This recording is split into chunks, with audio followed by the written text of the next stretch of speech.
ഇത്തരത്തിൽ ഈ രക്ഷാപ്രവർത്തനം നടത്തുന്നതിനും വേണമല്ലോ ആണികൾ. കാരണം ശ്രീ സേനാപതി വേണു, കഴിഞ്ഞ ദിവസം സഭയിൽ പോലും മുഖ്യമന്ത്രി ആ വാക്ക് ആവർത്തിക്കുകയുണ്ടായി. ബസ്സിന് മുന്നിൽ ചാടിയവരെ പിടിച്ചു മാറ്റി തല്ലി ചതയ്ക്കുന്നത് പിന്നെ രക്ഷാപ്രവർത്തനം അല്ലാതെ മറ്റെന്താണെന്നുള്ളതാണ്. അദ്ദേഹം തല്ലി ചതയ്ക്കുന്നു എന്നുള്ള വാക്ക് പറഞ്ഞില്ല, പകരം ബസ്സിന് മുന്നിൽ നിന്ന് പിടിച്ചു മാറ്റി എന്നുള്ളതാണ്. ബാക്കി എന്താണെന്നുള്ളത് പൊതുസമൂഹം കണ്ടതാണ്. എന്ത് വൃത്തികേട് കാണിച്ചാലും ഗുണ്ടായിസം കാണിച്ചാലും അതിനെ ന്യായീകരിക്കുന്ന പ്രവണത പല മുതിർന്ന നേതാക്കൾ തൊട്ട് പിന്തുടരുകയാണ്. അല്ല, അതിന് അടിസ്ഥാനപരമായ ഒരു കാരണമുണ്ട്. കാരണം ഈ മനസ്സിൽ ക്രിമിനൽ വാസനയുള്ള ആളുകൾ അതൊരിക്കലും മാറത്തില്ല. ഇപ്പൊ വ്യക്തിപരമായ ഒരു ആക്ഷേപമൊന്നുമല്ല. വാടിക്കൽ രാമകൃഷ്ണൻ എന്ന് പറയുന്ന RSSന്റെ ശാഖാപ്രമുഖ് എങ്ങനെയാണ് മരിച്ചത്, ആ കേസിലെ പ്രതികൾ ആരൊക്കെയാണ്, ആ കേസിലെ പ്രതികൾ എങ്ങനെയാണ് രക്ഷപ്പെട്ടു പോയത് എന്നൊക്കെ ചരിത്രത്തിന്റെ ഭാഗം. അപ്പോ ഈ മനസ്സിൽ ക്രിമിനൽ സ്വഭാവമുള്ള ആളുകൾക്ക് ആ ക്രിമിനൽ സ്വഭാവം ഒരിക്കലും മാറത്തില്ല. അതുകൊണ്ടാണല്ലോ ചാവശ്ശേരി വെച്ച് യൂത്ത് കോൺഗ്രസിന്റെ പ്രവർത്തകരെ ചെടിച്ചട്ടിക്ക് അടിച്ച്, ഇപ്പൊ ആ സംഭവം നടന്നിട്ട് എത്ര മാസമായി, ഇപ്പോഴും അതിലെ ഒരു പയ്യന്റെ ചെവിക്ക് കേൾവിശക്തി തിരിച്ചു വന്നിട്ടില്ല. ഒരാൾക്ക് തലവേദന കാരണം നിവർന്നു നിൽക്കാൻ പറ്റാത്ത സ്ഥിതിവിശേഷം. അത് തന്നെയാണ് ആലപ്പുഴ വെച്ച് യൂത്ത് കോൺഗ്രസിന്റെ KSUവിന്റെ ജില്ലാ പ്രസിഡന്റ് സി തോമസും അതുപോലെ തന്നെ യൂത്ത് കോൺഗ്രസിന്റെ സംസ്ഥാന ഭാരവാഹിയും രണ്ടുപേരെ അത് മുഖ്യമന്ത്രിയുടെ വാഹനത്തിന്റെ പിറകിൽ സഞ്ചരിച്ചിരുന്ന വാനിൽ നിന്ന് വലിയ ഇരുമ്പ് ദണ്ട് പോലെയുള്ള, ഇരുമ്പാണോ എന്നറിയില്ല, ആ ദണ്ടുമായിട്ട് വന്ന് രണ്ട് കൈയും കൂട്ടിപ്പിടിച്ച് ഈ പേപ്പട്ടിയൊക്കെ തല്ലി കൊല്ലുന്നത് പോലെയാ ഈ സഫാരി സ്യൂട്ടിട്ട രണ്ടാളുകൾ വന്ന് അവരെ മർദ്ദിക്കുന്നത്.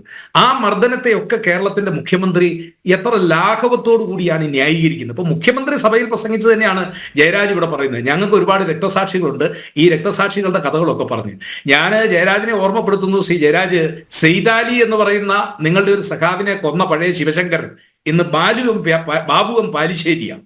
കൊലപാതകി എങ്ങനെയാണ് വേഷം മാറി പേരും മാറി നിങ്ങളുടെ പാർട്ടിയിൽ ചേർന്നിരിക്കുന്നത് എന്നുള്ളതാണ്. അപ്പോ ഈ പരിഷ്കൃത സമൂഹത്തിൽ ഇനിയും രാഷ്ട്രീയ എതിരാളികളെ തല്ലിയൊതുക്കിയും ഇടിമുറികൾ സംഘടിപ്പിച്ചും ആളുകളെ ആക്രമിച്ചും ഒക്കെ എങ്ങനെ ഒരു രാഷ്ട്രീയ പ്രസ്ഥാനത്തിന് മുന്നോട്ട് പോകാൻ അതിനെയൊക്കെ നിങ്ങളെ പോലുള്ള ആളുകൾ ന്യായീകരിക്കുമ്പോൾ, ഞാൻ ഇപ്പൊ KSUവിനെ കുറിച്ച് നിങ്ങൾ പറയുന്നു KSU വിശുദ്ധ പശു, ഞങ്ങൾ പറയുന്നു ഞങ്ങളൊന്നും അങ്ങനെ ഒരു കൊലപാതക രാഷ്ട്രീയത്തിനോ അല്ലെങ്കിൽ കൊലപാതക രാഷ്ട്രീയത്തിന്റെ വക്താക്കളായിട്ടോ ഒന്നും ഒരു ക്യാമ്പസിലോ കലാലയത്തിലോ ഒന്നും KSU പ്രവർത്തിക്കുന്നില്ല. എല്ലാ ഘട്ടത്തിലും CPM SFI-കാരനും നടത്തുന്ന അക്രമ രാഷ്ട്രീയത്തിന് ഇരകളും ബലിയാടുകളുമായിട്ടാണ്. ഇപ്പൊ ഏറ്റവും അവസാനം അഭിമന്യുവിനെ കുറിച്ച് അങ്ങ് പറഞ്ഞു. അഭിമന്യു അല്പം ഇവിടെ രോഹിണി ചോദിച്ചുകൊണ്ട് ഞാൻ ആവർത്തിക്കുന്നില്ല. അല്ല, ഞാൻ ചോദിക്കുന്നത്, ആ കേസിലെ കുറ്റപത്രം പോലും കോടതിയിൽ ഇല്ലാത്ത ഒരു നാട്ടിൽ ഇവിടെ എന്ത് നിയമവാഴ്ചയാണ് ഉള്ളത് മിസ്റ്റർ ജയരാജൻ? അതാണ് നമ്മൾ ആലോചിക്കേണ്ടത്. ഇവിടെ എന്ത് നിയമവാഴ്ചയാണ്? ഇത്രയും വലിയൊരു ക്രൂരകൃത്യം ചെയ്ത ഒരു കേസിലെ ഇനിയിപ്പം സംഭവിക്കാൻ പോകുന്നത് എന്താ? നമ്മളെല്ലാം വായിച്ചതാണ്. ഇതിനെ സംബന്ധിച്ച് രേഖകളെല്ലാം ഡ്യൂപ്ലിക്കേറ്റ് രേഖകളാണ്. ആ ഡ്യൂപ്ലിക്കേറ്റ് രേഖകൾ കോടതിയിൽ മാർക്ക് ചെയ്യുമ്പോൾ പലതിനും എവിഡൻഷ്യറി വാല്യൂ ഇല്ലാതെ വരികയാണ്. ആ കേസ് വെറുതെ വിട്ടുപോകാനുള്ള സാഹചര്യമാണ് ഇപ്പോൾ മുന്നിൽ നിൽക്കുന്നത്. അപ്പൊ ഞാൻ പറഞ്ഞു വന്നത്, ഇവിടെ കുറ്റവാളികൾക്ക് സംരക്ഷണം കൊടുക്കുന്ന അല്ലെങ്കിൽ അവരെ ന്യായീകരിക്കുന്ന ഒരു ഭരണകൂടം നിലനിൽക്കുമ്പോൾ ആ ഭരണകൂടത്തിന് എങ്ങനെ ഇവിടുത്തെ പൊതുസമൂഹത്തിന് അവർക്ക് പ്രൊട്ടക്ഷൻ കൊടുക്കാനായിട്ട് കഴിയും എന്നുള്ള ആ ഒരു വലിയ ചോദ്യം നിൽക്കുകയല്ലേ. ഇവിടെ അങ്ങ് മറുപടി പറയുമെന്ന് ഞാൻ പ്രതീക്ഷിച്ചതാണ്. ഗുരുദേവ കോളേജിലെ പ്രിൻസിപ്പാള്, ആ പ്രിൻസിപ്പാളിനെ മർദ്ദിച്ച SFI-കാർക്കെതിരെ കേസെടുത്തിട്ടില്ല. പ്രിൻസിപ്പലിനെതിരെയാണ് ആദ്യത്തെ കേസെടുത്തിരിക്കുന്നത്. ഇങ്ങനെയൊക്കെ ഒരു പരിഷ്കൃത സമൂഹം മുന്നോട്ട് പോകുമ്പോൾ അങ്ങ് എന്താ പറയുന്നത്, ചുമട്ടുതൊഴിലാളികൾ, എല്ലാ ചുമട്ടുതൊഴിലാളികളും അക്രമകാരികളാണെന്നോ അല്ലെങ്കിൽ അവരുടെ തൊഴിലവകാശങ്ങൾ ഇല്ല എന്നൊന്നും ഞാൻ പറയുന്നില്ല. ഞാൻ ചോദിച്ച ചോദ്യം, എടപ്പാളിൽ അവിടുത്തെ പ്രത്യേക സാഹചര്യത്തിൽ ചുമടറക്കിയ ആളുകളെ അത്ര മാരകമായിട്ട് അവരെ മർദ്ദിക്കാൻ തക്ക എന്ത് കുറ്റകൃത്യമാണ് അത്? അവിടുത്തെ CITUവിന്റെ ജില്ലാ സെക്രട്ടറിയുടെ ന്യായീകരണമാണ് അങ്ങ് നടത്തിയത്. ഇത് അങ്ങയ്ക്കോ അങ്ങയുടെ ഒരു ബന്ധുവിനോ ഇതുപോലെ ഒരു കെട്ടിടം പണിയിലോ ഒരു അനുഭവം ഉണ്ടാകുമ്പോഴാണ് പലർക്കും ഇതിനെക്കുറിച്ച് ബോധ്യം വരുന്നത്. അതുവരെ നിങ്ങൾ ഈ ന്യായീകരണങ്ങൾ നടത്തിക്കൊണ്ടിരിക്കും. കാരണം എന്താ? ഇത് ഇവിടെ പറഞ്ഞതുപോലെ ഈ കമ്മ്യൂണിസ്റ്റ് പാർട്ടിക്ക് വേണ്ടി ന്യായീകരണം നടത്തുന്നതിന് വേണ്ടി നമ്മുടെ സമൂഹത്തിൽ കുറെ ആളുകൾ അവര് നിശ്ചയമായും ഈ രീതിയിലുള്ള പ്രവർത്തനങ്ങൾ ആണ് നടത്തിക്കൊണ്ടിരിക്കുന്നത്. പക്ഷേ ഈ പ്രവർത്തനങ്ങൾ കൊണ്ടൊന്നും SFI-യെ രക്ഷപ്പെടുത്താൻ കഴിയില്ല, DYFI-കാരനെ രക്ഷപ്പെടുത്താൻ കഴിയില്ല, CPM-നും രക്ഷപ്പെടുത്താൻ കഴിയില്ല. അങ്ങ് ബിനോയ് വിശ്വത്തിന്റെ വ്യക്തിപരമായ ഒരു അഭിപ്രായം എന്ന് പറഞ്ഞു. ആരാ ബിനോയ് വിശ്വം? ബിനോയ് വിശ്വം CPI-യുടെ സംസ്ഥാന കമ്മിറ്റിയുടെ ജനറൽ സെക്രട്ടറിയാണ്. ഇടതുപക്ഷ മുന്നണിയിലെ രണ്ടാമത്തെ കക്ഷിയാണ്. ആ രണ്ടാമത്തെ കക്ഷിയുടെ നേതാവ് വളരെ ക്ഷുഭിതനായിട്ടാണ് പറഞ്ഞിരിക്കുന്നത്. അദ്ദേഹത്തിന്റെ വ്യക്തിപരമായ ബിനോയ് വിശ്വത്തിന്റെ ഒരു അഭിപ്രായം, അത് തീർച്ചയായും അത് വ്യക്തിപരമായ ഒരു അഭിപ്രായമല്ല, അത് CPI പാർട്ടിയുടെ അഭിപ്രായമാണ്. ഇല്ലെങ്കിൽ അദ്ദേഹം പറയണം, ഞാൻ ഈ വാർത്താ സമ്മേളനത്തിൽ പറയുന്നത് എന്റെ വ്യക്തിപരമായ അഭിപ്രായമാണ്. അദ്ദേഹം പോലും മടുത്തിരിക്കുന്നു. കാരണം എന്താ, SFIയുടെ പേരിൽ കേരളത്തിലെ കലാലയങ്ങളിൽ നടക്കുന്നത് നിശ്ചയമായും ജയരാജ് സാറെ അഴിഞ്ഞാട്ടമാണ്, അക്രമമാണ്. ആ അക്രമത്തിൽ ഇനി ഒരു കാര്യം കൂടി പറഞ്ഞുകൊണ്ട് ഞാൻ അവസാനിപ്പിക്കാം. രോഹിണി, CPM നന്നാകരുത്, മുഖ്യമന്ത്രി തിരുത്തരുത്. മുഖ്യമന്ത്രി തിരുത്താതെ ഇങ്ങനെ തന്നെ മുന്നോട്ട് പോകണം. ഇങ്ങനെ തന്നെ മുന്നോട്ട് പോയാലേ കേരളത്തിലെ പൊതുസമൂഹം ഇനിയും ഇടതുപക്ഷത്തിന് ശിക്ഷ കൊടുക്കുള്ളൂ. അല്ലാതെ മുഖ്യമന്ത്രി തിരുത്തി കാര്യങ്ങളെല്ലാം നന്നായി കഴിഞ്ഞാൽ പിന്നെയും ഇവർ തുടരില്ലേ? അപ്പൊ ഇവര് നന്നാവില്ല, ഇവര് നന്നാവില്ല എന്ന് ഇവർ സ്വയം തീരുമാനിച്ചിരിക്കുന്നു.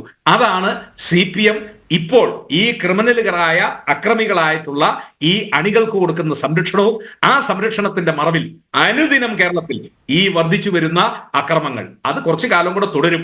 2 കൊല്ലക്കാലം കൂടെ ഇവരത് തുടരും. അത് കഴിയും. ശ്രീ ജയരാജ്, അങ്ങനെ തന്നെയാണോ?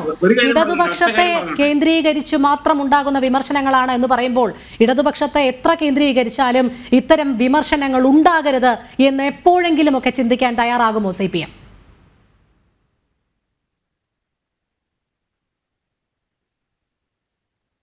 അതിനാണല്ലോ തിരുത്തൽ പ്രക്രിയ നടന്നുകൊണ്ടിരിക്കുന്നത്. കൃത്യമായിട്ട് സമ്മേളനങ്ങൾ കൊടുക്കുക. കേരളത്തിൽ കോൺഗ്രസിന്റെ ഒരു തെരഞ്ഞെടുപ്പ് നടന്നിട്ട് എത്ര നാളായി? എല്ലാ നോമിനേറ്റഡ് പദവികളല്ലേ. KSUവിന്റെ ഒരു തെരഞ്ഞെടുപ്പ് നടന്നിട്ട് എത്ര നാളായി? അല്ല, തിരുത്തൽ പ്രക്രിയയാണ് SFIയിലും DYFIയിലും CPM-ലും എങ്ങനെയാണ് എന്ന് പറഞ്ഞാൽ കൂടുതൽ നന്നായിരിക്കും. എന്ത് തിരുത്തൽ പ്രക്രിയയാണ് ഉദ്ദേശിക്കുന്നത്? തീർച്ചയായിട്ടും. കാരണം എന്ന് വെച്ച് കഴിഞ്ഞാൽ എന്തൊക്കെയാണ് കഴിഞ്ഞ കാലയളവിൽ ആ സംഘടന ചെയ്തത് പ്രവർത്തികൾ, അത് കൃത്യമായിട്ട് അഖിലേന്ത്യാ തലത്തിൽ, സംസ്ഥാന തലത്തിൽ, പ്രാദേശിക തലത്തിലൊക്കെ ഇതിനെക്കുറിച്ച് അന്വേഷണം, കൃത്യമായിട്ടുള്ള റിപ്പോർട്ടുകൾ തയ്യാറാക്കി ആ റിപ്പോർട്ടിന് മേലുള്ള ചർച്ചയും ആ ചർച്ചയുടെ തുടർ ചർച്ചയും ചർച്ചയുടെ മറുപടിയുമായിട്ട് അങ്ങനെയാണ് സമ്മേളനങ്ങൾ നടക്കുന്നത്. പ്രമേയങ്ങൾ അവതരിപ്പിക്കാനുണ്ടെങ്കിൽ അവതരിപ്പിക്കുകയും വിമർശനങ്ങളുണ്ടെങ്കിൽ അത് കേൾക്കുകയും സ്വയം വിമർശനങ്ങളും കേൾക്കുകയും, വിമർശനങ്ങൾ മാത്രം പോരെ, സ്വയം വിമർശനങ്ങളും വേണം. അങ്ങനെയാണ് അതിന്റെ ഘടന. SFIയിലായാലും DYFIയിലായാലും CPM-ലായാലും അതേ രീതി തന്നെയാണ് തുടരുന്നത്. അതെ, ശ്രീ B. ജയരാജ്, സമയക്കുറവുണ്ട് നിർഭാഗ്യവശാൽ. പക്ഷേ ഇത്തരം തിരുത്തലുകൾ വരുമ്പോൾ അത് പ്രായത്തിന്റെ ചാബല്യമെന്ന് ഏറ്റവും മുതിർന്ന നേതാവ് തന്നെ ന്യായീകരിക്കുമ്പോൾ എവിടെ തിരുത്തപ്പെടും എന്നുള്ളത് ഇനിയും നോക്കേണ്ടതാണ്. നമുക്ക് ചർച്ചയുടെ സമയം ഇവിടെ പൂർണ്ണമാവുകയാണ്. നവോത്ഥാനവും പുരോഗമനവും ഗുണ്ടകളിലൂടെ എന്ന മുദ്രാവാക്യം CPM പാർട്ടി അണികളിൽ മുഴങ്ങാതിരിക്കട്ടെ. അംഗത്വ വിപുലീകരണത്തിനും നിലനിൽപ്പിനും വേണ്ടിയുള്ള നെട്ടോട്ടത്തിൽ മൂല്യച്യുതി എന്തെന്ന് CPM ഇനിയും മനസ്സിലാക്കിയില്ലെങ്കിൽ, തെറ്റുകൾ തിരുത്തിയില്ലെങ്കിൽ സർവനാശത്തിലേക്കുള്ള ദൂരം അകലെയല്ല എന്നോർത്താൽ നന്ന്. ജനം ഡിബേറ്റ് പൂർണ്ണമാകുന്നു. പങ്കെടുത്ത എല്ലാ അതിഥികൾക്കും നന്ദി. ഒപ്പം പ്രേക്ഷകർക്കും നമസ്തേ.